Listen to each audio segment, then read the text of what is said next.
नमस्कार दोस्तों, प्रयागराज के अंदर यानी कि इलाहाबाद के अंदर जब से महाकुंभ की तैयारी चल रही थी तब से एक बात खूब जोरों शोरों से उठाया गया कि यहाँ पर जो है महाकुंभ के अंदर मुसलमानों की एंट्री बैन कर दी जाए, मुसलमानों को इस महाकुंभ में नहीं आने दिया जाना चाहिए।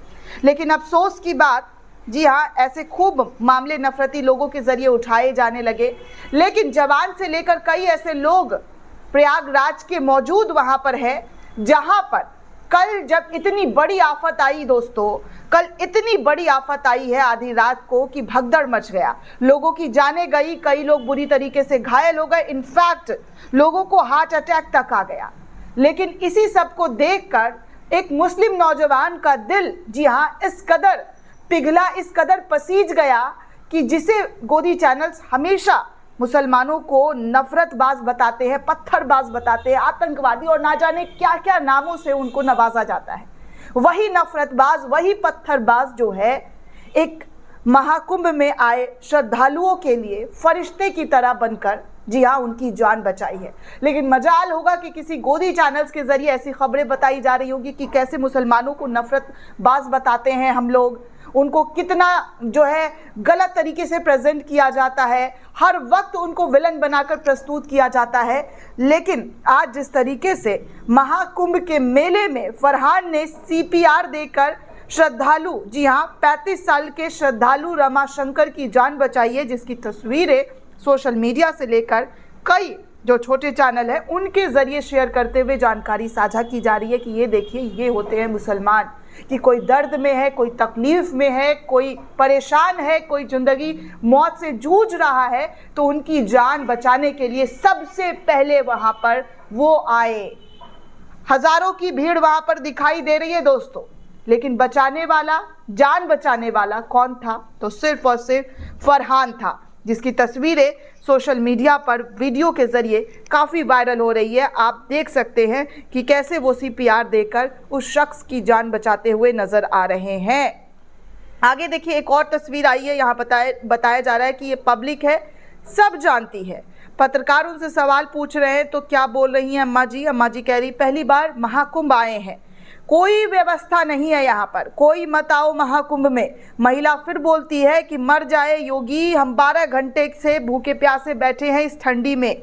नोएडा मीडिया सिर्फ और सिर्फ दलाली करने में लगा हुआ है दोस्तों। जो स्वतंत्र पत्रकार है वो लोगों से जा रहे हैं, बातचीत कर रहे हैं, तो वो इस तरीके की बातों को कहते हुए नजर आ रहे हैं कि ये सब कुछ महाकुंभ के अंदर नजर आ रहा है, जहाँ पर बद इंतजामी हर तरफ है, हर जगह पर बद इंतजामी है। लोग घंटों घंटा भूखे प्यासे बैठे हुए हैं, अपनी बारी आने का इंतजार कर रहे हैं, लेकिन वीवीआईपी कल्चरों के लिए 15 सेकंड में सब कुछ तैयारी के साथ मिल रहा है। स्नान भी कर रहे हैं, पूजा अर्चना भी कर रहे हैं, सारी चीजें उनको बहुत ही आसानी से उपलब्ध कराया जा रहा है। एक और है अभिमन्यु सिंह जर्नलिस्ट, वो लिखते हैं कि देखिए, प्रयागराज महाकुंभ में वीआईपी कल्चर वाला गेट पार कर दिए श्रद्धालु, क्योंकि उनका गुस्सा जो है वो फूट पड़ा और कहने लगे कि हम इतने टाइम से यहाँ पर आकर बैठे हुए हैं, लेकिन हमारी बात कोई सुनने वाला नहीं है। वीवीआईपीओ को सबसे पहले एंट्री और आम लोगों को इस तरीके से चीज़ें की जा रही है, जिसका असर साफ तौर पर श्रद्धालुओं के चेहरे पर नजर आया और उन्होंने एंट्री गेट तोड़कर वीवीआईपी का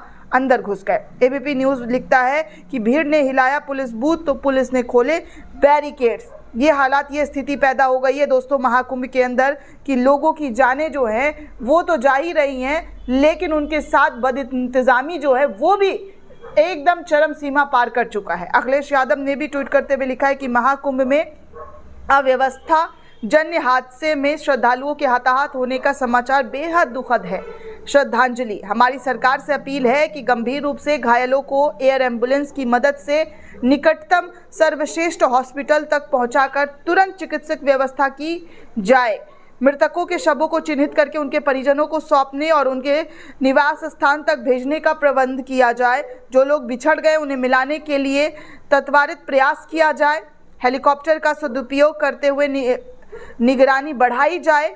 सतयुग से चली आ रही शाही स्नान की अखंड अमृत परंपरा को निरंतर रखते हुए शाही स्नान की अखंड अमृत परंपरा को जो है राहत कार्यों के समांतर सुरक्षित प्रबंधन के बीच मौनी अमावस्या को शाही स्नान के संपन्न कराने की व्यवस्था जो है वो की जाए।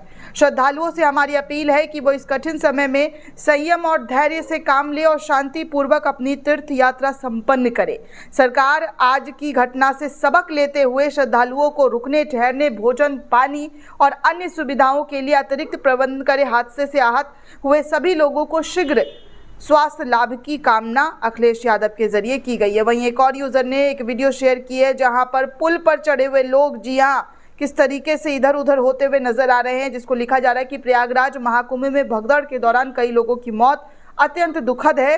कई लोगों के घायल होने की खबरें आ रही है। घायल के शीघ्र स्वास्थ्य की जो है कामना की जा रही है। ऐसी तस्वीर आ रही है दोस्तों कि क्या बताएं। जी हाँ, लोग रो रहे हैं, बिलख रहे हैं और कह रहे हैं कि देखिए भगदड़ में जो है उनके परिवार के लोग बिछड़ गए हैं। इस तरीके की तस्वीरें जो है वो नज़र आ रही है। चंद्रशेखर आज़ाद लिखते हैं, मैंने सोचा था कि मुख्यमंत्री योगी आदित्यनाथ जी जो लंबे समय तक धार्मिक कार्यों से जुड़े रहे, कम से कम धार्मिक आयोजनों को सुव्यवस्थित ढंग से संपन्न करवा पाएंगे, लेकिन यहाँ पर भी उनके हाथ निराशा ही लगी। योगी सरकार ने तीर्थयात्रियों की सुरक्षा और सुविधा को पूरी तरीके से नज़रअंदाज कर दिया, जिससे ये भीषण त्रसादी हुई है। प्रयागराज महाकुंभ मेले में भगदड़, 17 तीर्थयात्रियों की मौत और सैकड़ों लोगों के घायल होने की खबर दर्दनाक और क्रोधित करने वाली है। शोकाकुल परिवार के प्रति गहरी संवेदनाएं व्यक्त करता हूँ। और इस तरीके की बातें जो है उन्होंने कही है कि घायलों के लिए सर्वोत्तम चिकित्सक उपलब्ध कराई जाए और सभी को निःशुल्क इलाज करवाया जाए। मृतकों के परिजनों को 1-1 करोड़ रुपए का मुआवजा दिया जाए। घटना के जिम्मेदार अधिकारियों को और प्रशासनिक तंत्र पर कड़ी कार्रवाई की जाए। घटना के भविष्य में ऐसे आयोजन में आपदा प्रबंधन और सुरक्षा के कड़े उपाय सुनिश्चित किए जाए। इस त्रसादी ने योगी सरकार के खोखले दावे की पोल खोल दी है। धार्मिक आयोजनों को राजनीतिक मंच बनाना और तीर्थयात्रियों की सुरक्षा के साथ खिलवाड़ करना अक्षम्य अपराध है। अगर सरकार अपनी जिम्मेदारी निभाने में असमर्थ है तो उसे सत्ता में बने रहने का कोई नैतिक अधिकार नहीं है। इस्तीफे की मांग जो है चंद्रशेखर आज़ाद के जरिए दोस्तों कर डाली गई है। तो ये तमाम तस्वीरें जो है वो देखने सुनने को मिल रही है। तीर्थ यात्रियों के साथ जिस तरीके की चीज़ें की गई है उसको लेकर राहुल गांधी ने भी जी हाँ ट्वीट करते हुए लिखा है कि प्रयागराज महाकुंभ में भगदड़ के कारण कई लोगों की मौत हो गई है। शोकाकुल परिवारों के प्रति अपनी गहरी संवेदनाएं व्यक्त करता हूं और घायलों को शीघ्र स्वस्थ होने की आशा करता हूं। इस दुखद घटना के लिए प्रबंधन, बद इंतजामी और आम श्रद्धालुओं की जगह वीआईपी मूवमेंट पर प्रशासन का विशेष ध्यान होना जिम्मेदार है। अभी महाकुंभ का काफ़ी समय बचा हुआ है, कई और महास्नान होंगे। आज जैसी दुखद घटना आगे ना हो, इसके लिए सरकार को व्यवस्था सुधारनी चाहिए। वीआईपी कल्चर का लगाम लगाना चाहिए। सरकार को आम श्रद्धालुओं की ज़रूरतों की पूर्ति के लिए बेहतर इंतजाम करना चाहिए। कांग्रेस कार्यकर्ता और नेताओं से राहुल गांधी अनुरोध कर रहे हैं कि उनकी मदद के लिए जो है वो आगे आए और लगातार उनकी मदद जो है वो करते हुए नजर आए। देखिए पत्रकार रोहिणी है, वो लिखती है कि देखिए वीआईपी गाड़ियां जाएंगी, श्रद्धालु रुके रहेंगे। वीआईपी स्नान कर निकल जाएंगे, श्रद्धालु रुके रहेंगे। ट्रैफिक मैनेजमेंट के नाम पर चल रहे वीआईपी मैनेजमेंट को भव्य और दिव्य बताने वाली मीडिया अभी भी दुखद हादसे पर पर्दा डालने का प्रयास लगातार कर रही है। जिंदगी और मौत हेडलाइन मैनेजमेंट तक सीमित हो गई है।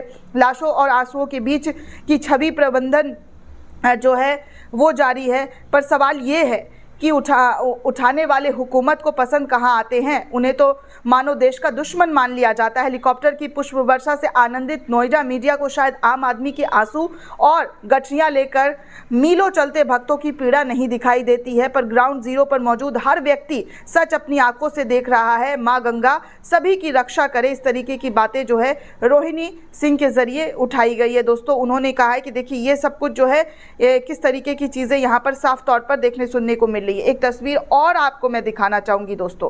जी हाँ, एक तस्वीर आपको और दिखाना चाहूँगी जहाँ पर गोदी पत्रकार चित्रा त्रिपाठी जैसे लोग महाकुंभ स्नान करने पहुँचे थे, जहाँ पर उनके मुंह से, जी हाँ, उनके मुंह से इन तमाम तस्वीरों पर जिक्र नहीं किया जा रहा है। वो दिखा रही हैं कि देखिए संगम में मेरी मौजूदगी महाकुंभ में है, क्योंकि यहाँ लगा है दुनिया का सबसे बड़ा मेला। एकदम हंसते मुस्कुराते हुए लिख रही हैं कि देखिए इसमें से 16 देशों की आबादी ही 10 करोड़ से ज़्यादा है। आबादी के लिहाज से कल प्रयागराज ना सिर्फ दुनिया का सबसे बड़ा ज़िला होगा बल्कि दुनिया के 100 देशों को मिलाकर जितनी संख्या होगी उससे ज़्यादा लोग महाकुंभ पहुंच चुके हैं जो कल आस्था में डुबकी लगाएंगे। अनुमान 10 करोड़ का है। इस तरीके की बातें चित्रा त्रिपाठी के जरिए वीडियो घुमा घुमा कर दिखाई जा रही है, लेकिन ये नहीं बताया जा रहा है कि इसमें बदइंतजामी क्या है। सिर्फ और सिर्फ योगी आदित्यनाथ की चाटुकारिता, चापलूसी, बीजेपी का कैसे करना है, ये इन गोदी चैनलों को बाखूबी आता है। दोस्तों देखिए लोग कैसे रो रहे हैं, बिलख रहे हैं, इस पर नजर ना दे करके